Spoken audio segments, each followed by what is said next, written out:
Our community has a rich history and strong traditions that have been passed down through generations. From our local celebrations to everyday customs, our culture reflects who we are and where we came from. Join us as we take a closer look at the story, culture, and traditions that make our barangay special.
Today, we will bring a sharing with you the rich history, vibrant culture, and meaningful tradition of our beloved barangay. Together, we will take a closer look on how our community began, the unique customs we practice, and the traditions that continue to shape our identity today. So join us as we explore the heart and soul of our barangay. Let's go!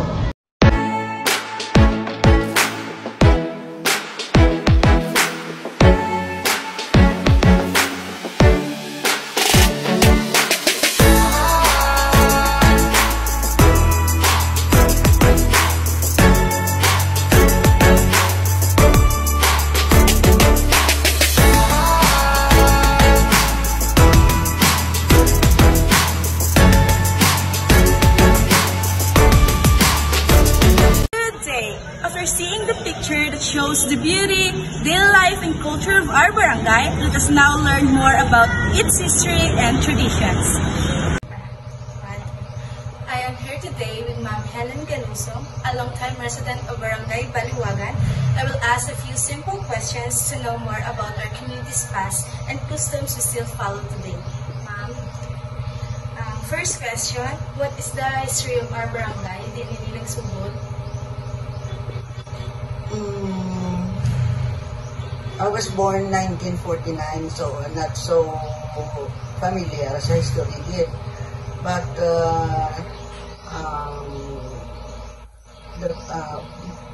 Barangay Baliwagan has two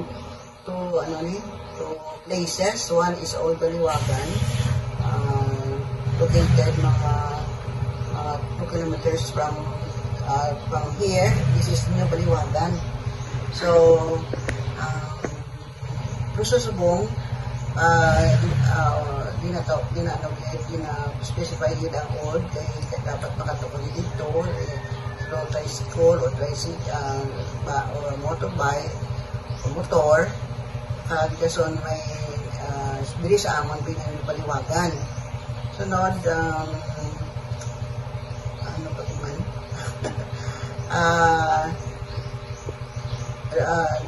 As of now,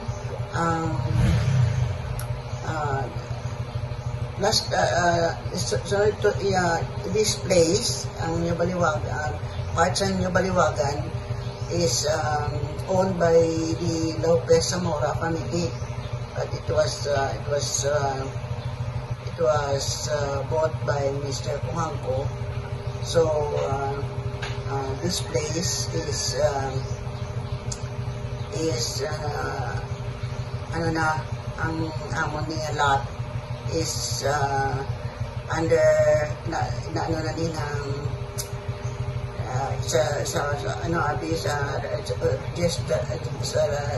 municipal register. Yan ang isang po sa asyenda. Sunod, we have one school here, Don Vicente Lopez. It was built maybe, I'm not too sure, way back 1970. It started with grade 1 up to nabi up to grade 6 ako ni Kusubong with 2 sections. Sunod, the first principal was Miss Magdalena Peses. Then after she passed, I get her position as principal, and I retired at 2013. Sunod, we have so many many barangay captains sa aming pagtukod sa Baliwagan. Muna na guro Okay. Ang fiesta, dugay naman usually, ang fiesta, ginasalit ni February, month of February, ang una-una, wala din siyang fixed date, kitang pizza, pero sang way back mga 3 to 5 years ago, na nila, fiesta will be February 23, up to the present, na sa po ang fiesta day niya. Our patron saint is Our Lady of Lourdes. Patrona siya, Our Lady of Lourdes. Okay. So, Miss, ano ang kinalain sang subong sa atong barangay kag ang sang umay? Ang kinalain niya kay sang time pa sang mga sang sini pa si Lopez Zamora, adutay dahil na isang balay sa sinag na barangay adutay tutungod sang pagpakanan ni Sir Juanco sa mga Lopez kay Zamora daw ginhimo ini nga relocation. So amo na ang subong damo na di balay na-divide na sa 5 Puroks, Purok 1 to 5. Ang Old Baliwagan is Purok 5. So, sa ating barangay? Ang kulang din sa barangay, tungkol na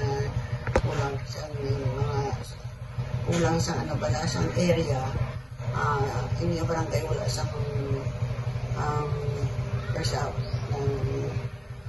hindi pa nga, kaya ako ang head sa daycare dere, kulang kami sa building at sa lab para makatukot kaya sa barangay daycare center. Oo.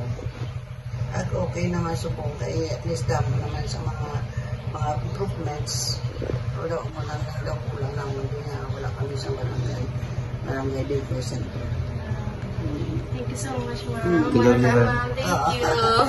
It is important to remember and appreciate where we came from so we can take care of our community and pass our stories to the next generations. Ends our short presentation and interview. Thank you for watching and listening. Bye!